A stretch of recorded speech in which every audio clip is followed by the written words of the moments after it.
Hello and welcome everyone to Rhodes Wellness Podcast. Today we have a special guest, Sara, here from Rhodes Wellness College in our professional counseling program and our professional integrative nutrition counseling diploma program. I'll let Sara introduce themselves and go from there so we can jump in and learn more about our nutrition program. Hi everyone, I'm Sara. I am a graduate of the Rhodes Nutrition Program, which is what I did first. And then I went back and completed my professional counseling diploma. I currently am a registered health and nutrition counselor through the Health Coast Alliance, as well as a master practitioner of clinical counseling provisional through the CPCA and a registered counseling therapist of Alberta as a part of ACTA here in Alberta. Where am I at? Busy. I currently work remotely at Campbell River Naturopathic as the nutritionist for a naturopath there. I also work here in Red Deer at a wellness clinic, where I work alongside many practitioners integrating grief of like chronic injury and of what like grieving what life could have been. I also work alongside a dietitian in this practice, weaving in sort of the intersection, I guess, of nutrition and disordered eating patterns and the underlying emotional, relational, and systemic factors from which those patterns often develop from, sort of supporting what their relationship with food is, how it developed, and then sort of help them to challenge and heal these pieces and untangle like what is actually theirs and what was learned, which was something that I grew a passion for in my nutrition program. Disordered eating patterns really affect like 85% of women today, and not eating disorders, just disordered eating patterns. So that is how I am currently spending my time. Wow. Thank you so much for sharing, Sara. And it's really interesting how you balance this understanding of counseling and this understanding of nutrition, and how I imagine in your approach and in your practice, how intertwined those are for anyone or any human, because of often what we eat is often how we feel, but also what we consume, in terms of narratives about life and what we think about ourselves and how we see ourselves at the same time, to maybe affect the brain per se, or the nervous system, which then also is affected by food, and then food also affects the brain. So what I'm hearing is a really interesting mix of both that obviously you're so passionate about, and our Rhodes counseling programs and nutrition programs allowed you to just go full on into both of those, which is super cool. So can you expand a little bit more on what that journey was like for you, kind of navigating the mental health training side of things and the nutrition side of things as well overall? Yeah, so the nutrition piece came first for me because I suffered my own injury, which really like held me back and was at a place where I was basically told like there's nothing else that we can do for your injury. And I needed to sort of find, I guess, my own way to heal the pieces that nobody could do anything about, basically, so that I could like live a happier life. And so nutrition sort of fell in my lap in that way, which I'm really grateful for. And the nutrition program was, I want to say like eye-opening. It was challenging, but also sort of changed the way, not necessarily that I viewed food, but sort of like processes to make food better given the world we live in right now. And how to be able to like take these pieces and then be able to like relay that to my client who, the clients who are also struggling with the misinformation of what is put out there and what do we actually eat. I know the layout of the program has changed, but in my cohort, all of the counseling sort of came near the end.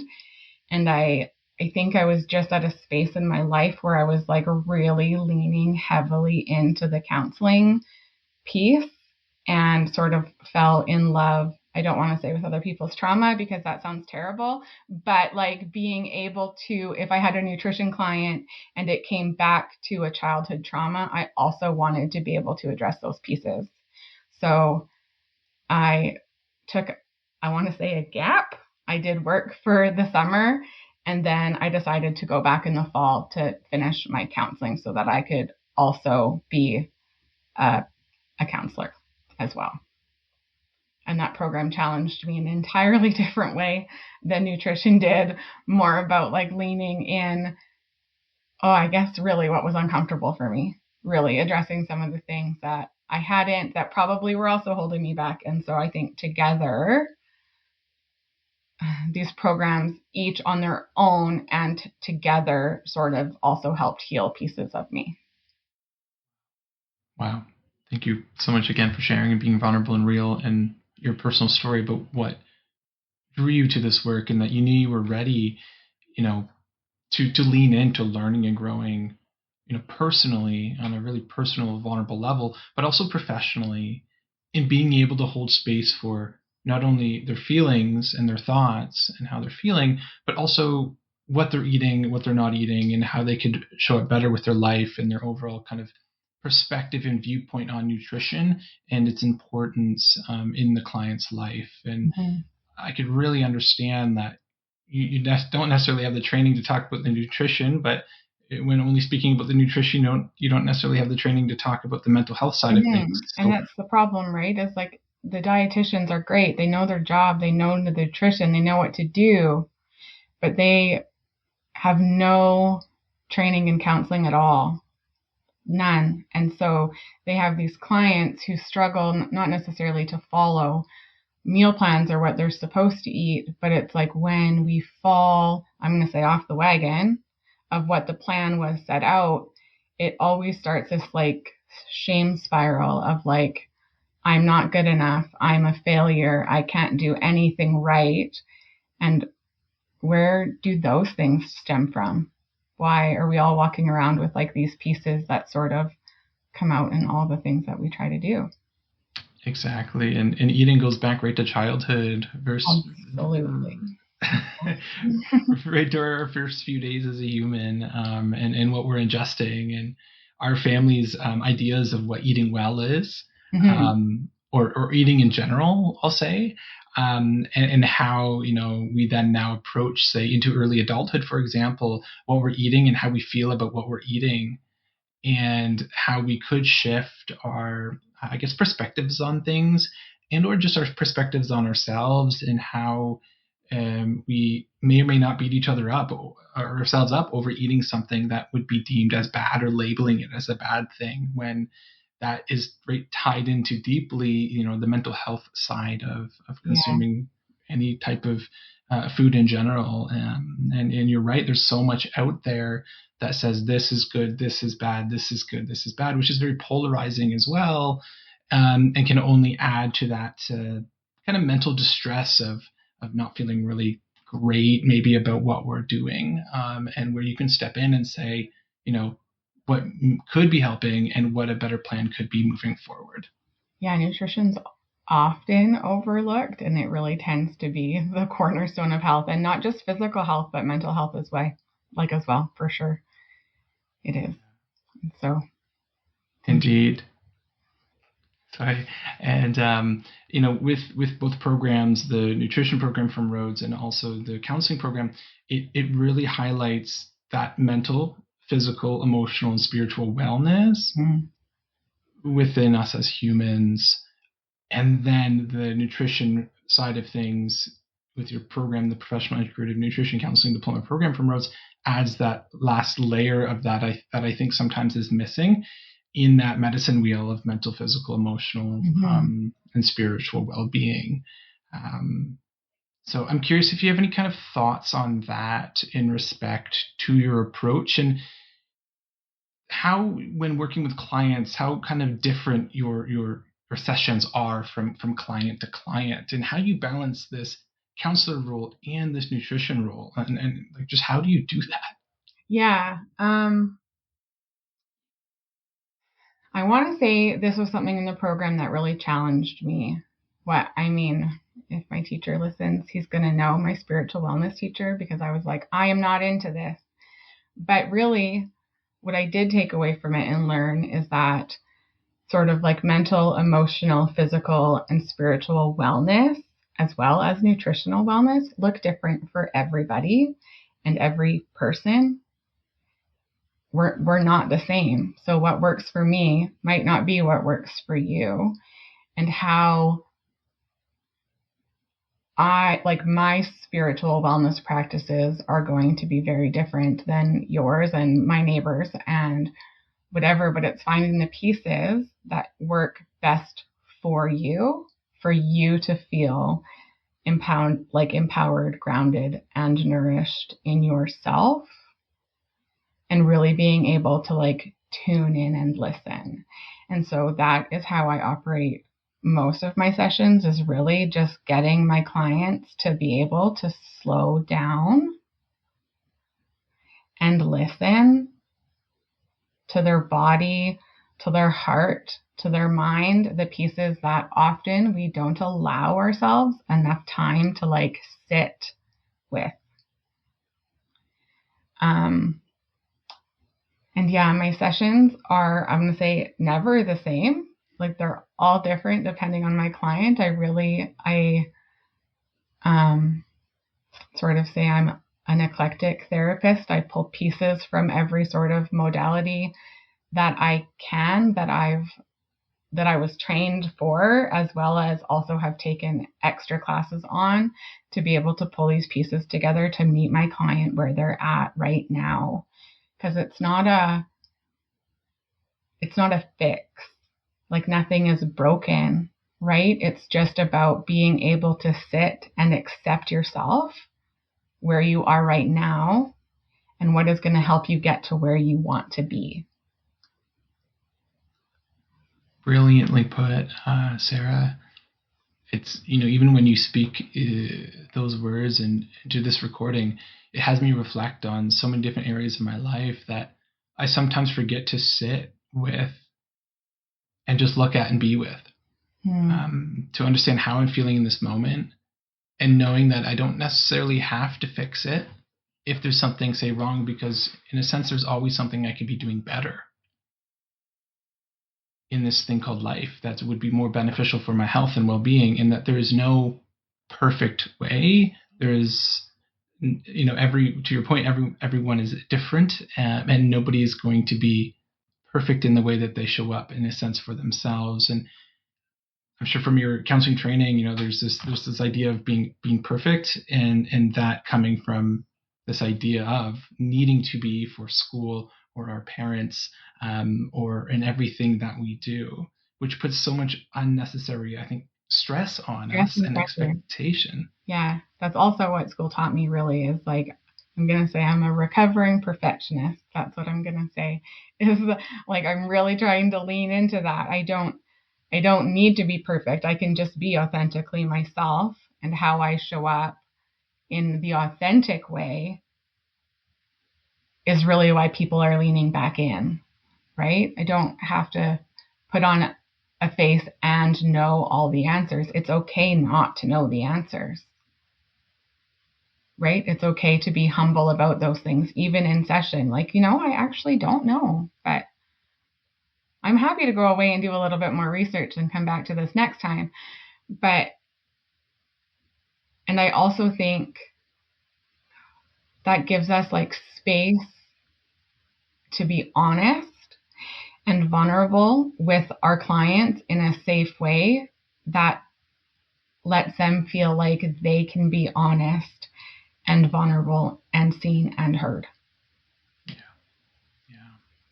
It's about walking the walk and not just talking the talk, right? I can't really ask you to do anything I'm not willing to do myself. And lots of times that also means being uncomfortable. Yeah, you're right. And attuning is what I'm hearing to them, and exactly where they're at, with what speed in which they want to go to, that you're ready, willing, and happy to go with them through. Mm-hmm. Whether it's 3 sessions, 1 session, 10 sessions, 50 sessions, or however much amount of time, to help them with themselves 1% a day, whatever it is. 0.1%. 0.1% better is 0.1% feeling better. Yeah, exactly. It's, it's so interesting, just that whole idea. I often wonder and think to myself, I know, with clients I've worked with, some people are changing so quickly, and their perspective of time and their desire to change and their action to change is so different from client to client to client. And it's really interesting to see. And it doesn't make anyone better or worse than anyone else. Growth is not linear. Absolutely. It's all over the Yeah, map. it's up and down and backwards and forwards and sometimes a circle. It's okay. Yeah. Exactly. Yeah, with the beauty, in respect to this training, is you can really learn how to attune and meet your client exactly where they're at with what's coming up, how they're feeling, what they're thinking, what they're eating, but also why they're eating what they're eating, and their perspective over what they're consuming, and what they make that mean. And I think that's a really key point here, because if you eat X, you are Y. That's right. Yeah. I'm trying to remove all of the stigma away from it, because that's not usually, anyways, it's not usually our thought. That's usually learned behavior, right? And so really being able to like sit with people. I remember the first client I asked, like, is that actually your thought, or was that learned? And they were like, ooh, well, actually, I don't really know. And I was like, okay, let's go into that a little more, right? Because, yeah, there is a lot of information out there, and you could do everything today that they said was like, you do all of these things and you're going to be 100% in health. And you could do 100% of those things today, and tomorrow that list is going to be different. Right? The research is different. The knowledge is different. The expectations are different. So I really try to get my clients to pull back and really think about their wants, their needs, their desires, their expectations, without thinking about what everybody else's expectations are of them. Exactly. Because at the end of the day, the only person left is you, really, right? Friends can come and go, relationships can come and go, but every day you're walking in the same body, same brain. How we talk to ourselves matters. Exactly. And even just accepting how we unfortunately sometimes talk to ourselves, is a big part of it. And in that counseling training, allowing you to hold space for that, when somebody admits to themselves that they speak to themselves with the following narrative that is, uh, violent towards ourselves. In the eyes of nonviolent communication, Marshall Rosenberg, great work and study in the idea that, what we tell ourselves is how we see ourselves, how we show up, and it affects our confidence and how we just feel about ourselves in society in general. Mm-hmm. And how you feel about yourself is sort of how you present yourself, which in turn is how other people view you, right? That's right. Yeah. The ego work so fascinating and interesting in how we see ourselves, how we think we should see ourselves and show up like or as, and how we actually do. And then you have perspective on how people are actually seeing you based off their perspective. Mm-hmm. So it's a really funny, weird thing for me, at least, to wrap my head around as just a human in everyday life, to have maybe be totally disillusioned to how I'm actually showing up versus how I'm perceived. But it's sometimes based off of that person's perspective. And their experience, right?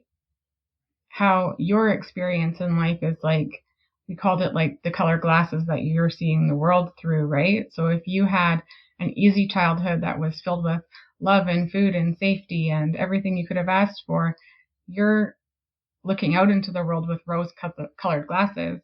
That's not the same as somebody who maybe lived half of their childhood on the street or in a home that was unsafe, or food scarcity was a real thing. Yeah. Right? They might be looking through dark blue shades, and we're not seeing the same world, unfortunately.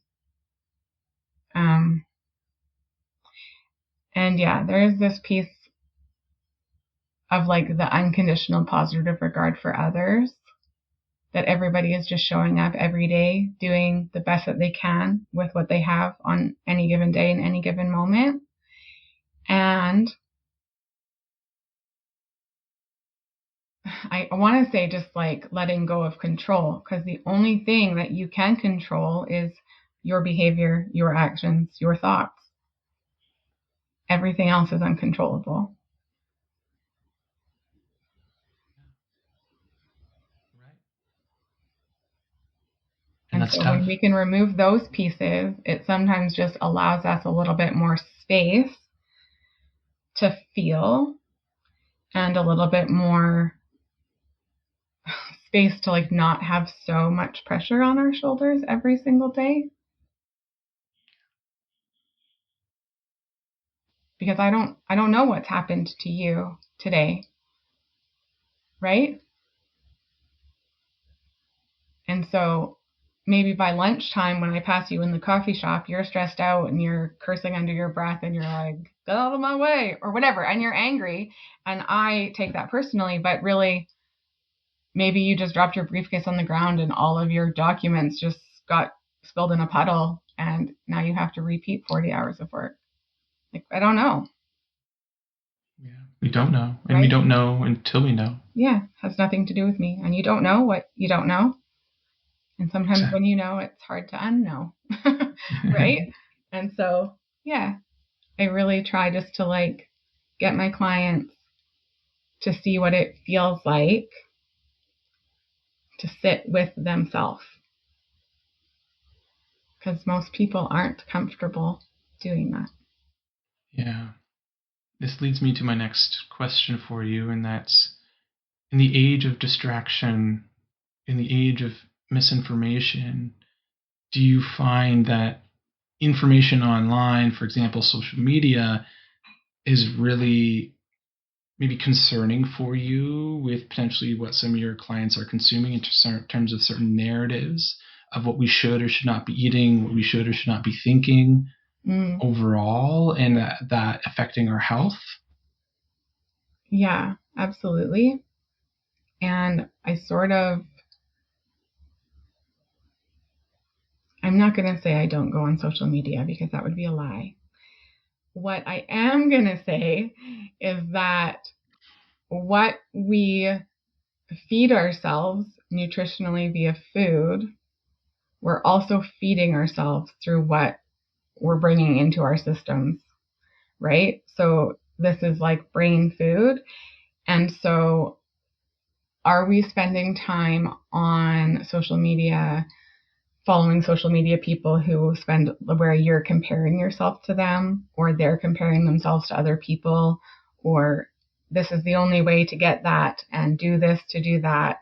What I'm actually hearing from a lot of my clients is that we're not only in a mental health crisis right now, but we're also in the stage where many people are addicted to the thing that we carry around with us that keeps us in contact with all of our people at any given moment, and we can't be without it.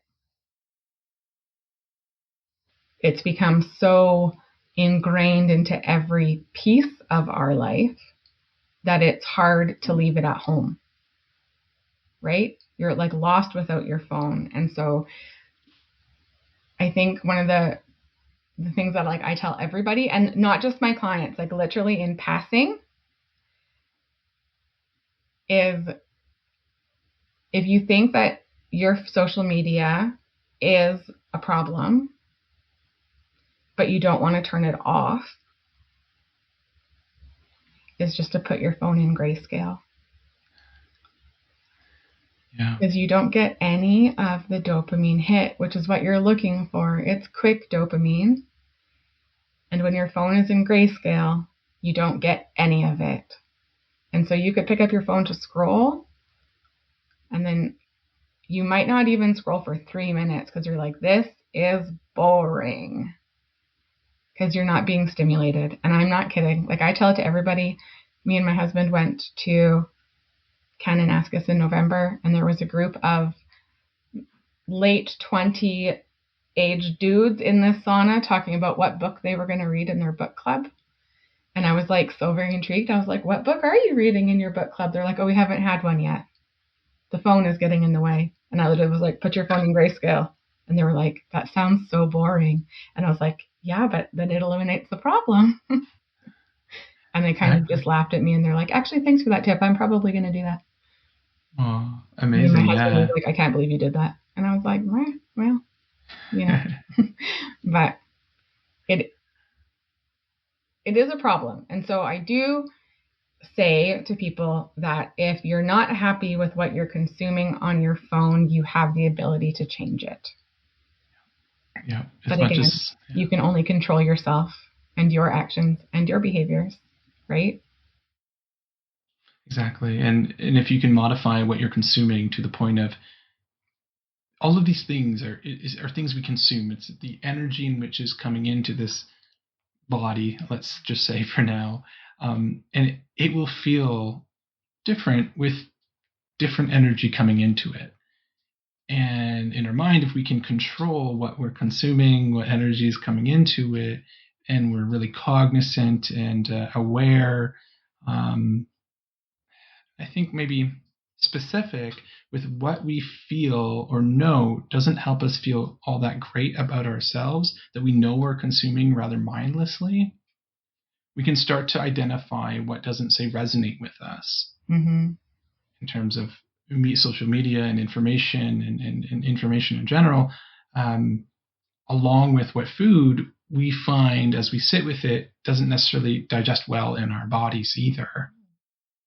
And that's without saying, I guess, the fact that, certain people have goals and certain fitness goals for different reasons, especially athletes, and goals they have in terms of muscle and so on. And that's another thing. But if you can control what you're consuming and being very careful with it and well researched within it, you can really start to design a life that you're feeling, I guess, happier about. Is that inaccurate to say? No, I think that's perfectly fair. I tell people, like, your body is the home that you're in forever. How do you want it to be? Do you want it to be uncomfortable, or do you want it to be cozy? Yeah. Right? When we consume food that actually fuels us and we have more energy to do the things that we want to do, is it more work? Yes. But naturally, our dopamine is higher, and then we feel better, and then in turn we have more energy to do other things that we like to do, instead of feeling like we need to like couch rot sort of thing, and just do nothing and scroll on our phone and then consume more things that make us feel more yucky when we're already feeling yucky. I appreciate you sharing, and I resonate with what you're saying. Sorry if you hear my dog momentarily, but yeah, it's really interesting that you bring this up, because it's something that I find one moment my dog may want to say hello as a sudden entrance, but yeah, I find it so fascinating to know how many individuals out there are just consuming without realizing what it's doing to them. And then there's this wonder why we don't feel all that great. And it's often coming down to maybe what we're consuming without realizing it. But once we can come to realize it and accept that we've been doing that, that's when, that can spark that opportunity for change. And reaching then out to help, like yourself, for example, to start to spark that change and create that change and create that 0.1% improvement in a session, for example. And that's what is so beautiful and amazing to see and bear witness to, that you're allowing and you're being the solution to. And 5 years ago, did you have any idea that you would be in this position, may I ask? No, I didn't. And to be honest, 5 years ago, oh, well, I mean, that was what, just post-COVID. Yeah, I was not feeling great. I was frustrated by a system that was supposed to help me and didn't. And luckily, I had a really great doctor who was like, you need to find something else that you're passionate about. And so I'm thankful that my family supported me leaning into doing something else and giving me the space and the time to do that so that I could be here. Because, yeah, and even I want to say when I started nutrition, when I started the nutrition program, I didn't think that I would be here doing all the things that I'm doing in this capacity, if that makes sense. It makes perfect sense. And it's I think a testament to all of your dedication and your hard work on in the last 5 years to create this 5 years, and who knows what's going to happen in 5 years from now and 5 years from then. It's that constant evolution and desire to learn, keep learning and growing, personally and professionally, that you've dedicated to, and you keep showing up day in and day out for, and that will continue, I think, to pay off, or that I've seen also in my own life. So kudos to you for doing that good work. Yeah, thanks. Of course. This has been so fun, Sara. Any last words before we close up the podcast that you want to share in terms of maybe how people can reach out to you if they feel called to your work or practice, or how they can work with you, if any? Yeah, I think if you're drawn to what I've said and you want to work with me, you can find me at my website, which is benourishedwithin.ca. I am able to see clients remotely. I am located in Red Deer, and I do have an office space, and I'm happy to see people locally as well in person. And I think the biggest thing, really, Jameson, is like, if you're on the fence and you're like, do I want to take this program or not? Try to sit with yourself and really take a risk, because David would tell you, I was like the last minute sign up, like, okay, I'm going to do it. Like, I think maybe the Friday before classes started, I was like, I'm just going to take a chance on me. And it's been the greatest thing. It's been the greatest thing for me. It's been the greatest thing for my family and for my children. And so I always do say, just to like bet on yourself. Yeah. You're worth more than what you're willing to bet, for sure. And yeah, just really to like lean in to what you want and what you want to get out of life, for sure. I could just end it there. Mic drop. So perfectly put. I hear you loud and clear in that. Bet on yourself. Bingo. Nailed it. And you'll get a lot more out of this than you could ever imagine now. And it feels scary doing new things. We can easily get in our own way, and we can forever get in our own way forever if we're so willing. Yeah. But if we want to change, something's got to change within. The schedule's got to change. The learning's got to change. What we're inputting into our being needs to change to help us learn and grow. And that's the beauty of life and Rhodes too. So thanks so much for joining, Sara. And anyone listening, you can see Sara's information in the show notes below, along with rhodescollege.ca for more information about our programs, along with our professional integrative nutrition counseling diploma program. We usually have intakes for this program in particular in September each year. So I'm more than happy to speak with you about that if you feel called, and hopefully everyone has a lovely day.